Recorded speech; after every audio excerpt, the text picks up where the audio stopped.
Ya, sebenarnya visi misi His Grace Church terjadi karena adanya doa di sana dan perenungan dari Gembala Sidang, Pastor Daniel Julian Lao yang sekarang sudah dipanggil Tuhan, menjadi keluarga kerajaan Allah yang dikuduskan, hidup penuh kasih dan berbuah.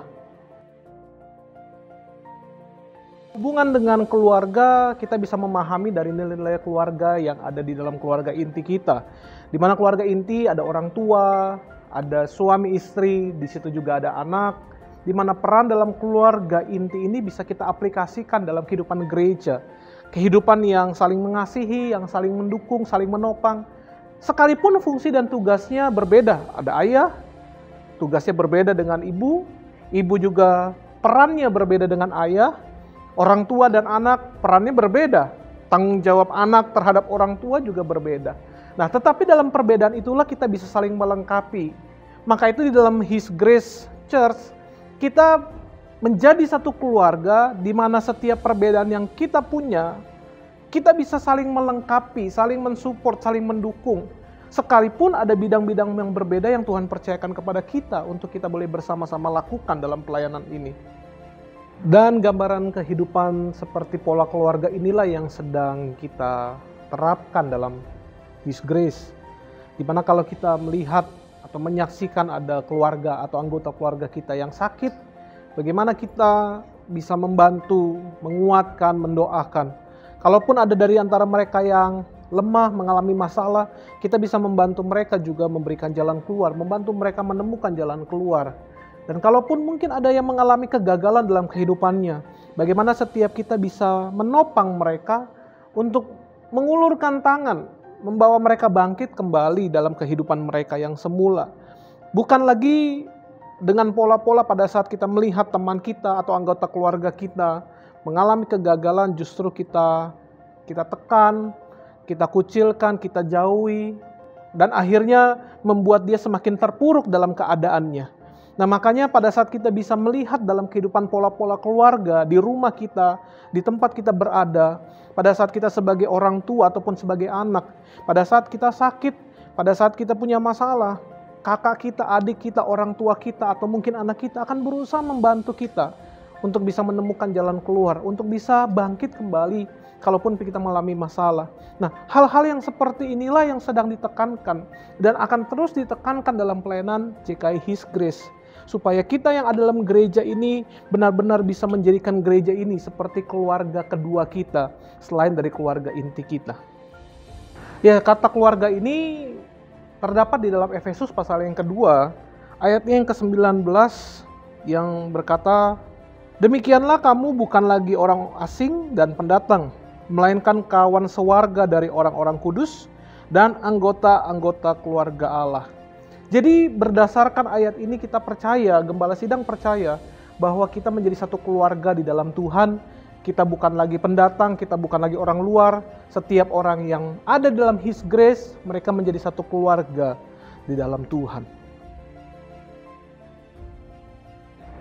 Dalam kata-kata visi gereja juga disebutkan di sana yang dikuduskan. Dalam perjalanannya sebenarnya kata ini tidak dimunculkan, tetapi hidup kudus. Nah, kenapa akhirnya kata dikuduskan, yang dikuduskan itu muncul? Karena kita percaya pada saat gereja ini memiliki satu nama, yaitu His Grace Church, kita menyadari bahwa keselamatan bukan karena kita. Keselamatan bukan karena hasil usaha kita. Keselamatan yang kita terima bukan karena perbuatan baik kita. Bukan karena kemampuan kita mengikuti semua apa yang menjadi perintah Tuhan bagi kita. Tetapi kita bisa menyadari seperti yang firman Tuhan katakan di dalam Efesus pasal yang kedua. Bukan karena kuat kita, bukan karena hebat kita, tetapi semua karena anugerah Tuhan.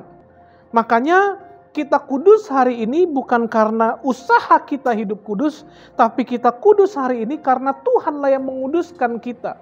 Makanya pada saat kita menjadi keluarga kerajaan Allah, Tuhanlah yang menguduskan kita. Kita hidup kudus karena Tuhan, bukan karena kita. Selanjutnya kita menemukan kata hidup penuh kasih. Jelas apa yang 1 Korintus pasal yang ke-13 mengatakan mengenai kasih dengan secara panjang lebar. Bahwa dari antara keseluruhan yang bisa kita lakukan, Alkitab mengatakan begini, dalam 1 Korintus pasal yang ke-13, ayat yang ke-13. Demikianlah tinggal ketiga hal ini, yaitu iman, pengharapan, dan kasih. Dan yang paling besar di antaranya ialah kasih. Jadi kalau kita mau berbicara tentang kekristenan, kalau kita peras dan kita cari intisari dari kekristenan ada tiga hal, yaitu iman, pengharapan, dan kasih. Dan kalau ketiga hal ini diperas lagi, dicari lagi intisarinya, maka akan muncul satu kata, yaitu kasih. Makanya kenapa kasih menjadi satu bagian yang kita tekankan di dalam pelayanan JKI His Grace Church, supaya setiap orang yang ada di dalamnya, siapapun dia, kita bisa menerapkan kasih Kristus, karena kasih adalah inti dari ajaran Tuhan. Kata terakhir yang kita bisa temukan dalam visi gereja ini yaitu berbuah. Alkitab mengatakan dalam Yohanes pada pasalnya yang ke-15, ayatnya yang ke-16 berkata demikian. Bukan kamu yang memilih aku, tetapi akulah yang memilih kamu, dan aku telah menetapkan kamu supaya kamu pergi dan menghasilkan buah. Dan buahmu itu tetap, supaya apa yang kamu minta kepada Bapa dalam namaku, diberikannya kepadamu.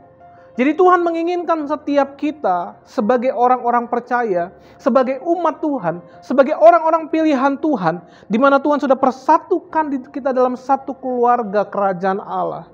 Di mana kita dikuduskan, bukan karena perbuatan baik kita, bukan karena usaha kita, bukan karena kemampuan kita, tapi semata-mata semua karena kasih anugerah Tuhan bagi setiap kita.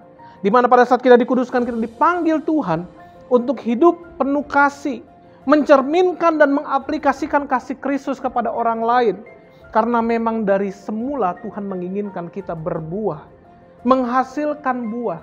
Dan tahukah saudara, menghasilkan buah, jikalau sebuah gambaran pohon menghasilkan buah, buah yang sebuah pohon hasilkan bukanlah untuk si pohon, bukanlah untuk dirinya, tetapi justru apa yang dihasilkan oleh sebuah pohon, kalau dia bisa berbuah, orang lain akan menikmati buahnya. Makanya kenapa Tuhan rindu memanggil kita supaya kita menghasilkan buah kehidupan, bukan untuk diri kita, bukan untuk kita, bukan supaya kita bisa menikmati buahnya, tapi justru karena orang lain yang akan menikmati hasil buah kita. Makanya dalam gereja ini, dalam penekanan kata-kata berbuah, kita rindu, gembala sidang rindu, setiap kita bisa berbuah dan orang lain yang ada di sekitar kita, baik keluarga terdekat kita, maupun sesama kita, maupun orang-orang yang membenci kita, mereka juga bisa menikmati buah yang kita hasilkan. Supaya melalui buah yang kita hasilkan, nama Tuhanlah yang dipermuliakan dalam kehidupan kita semua.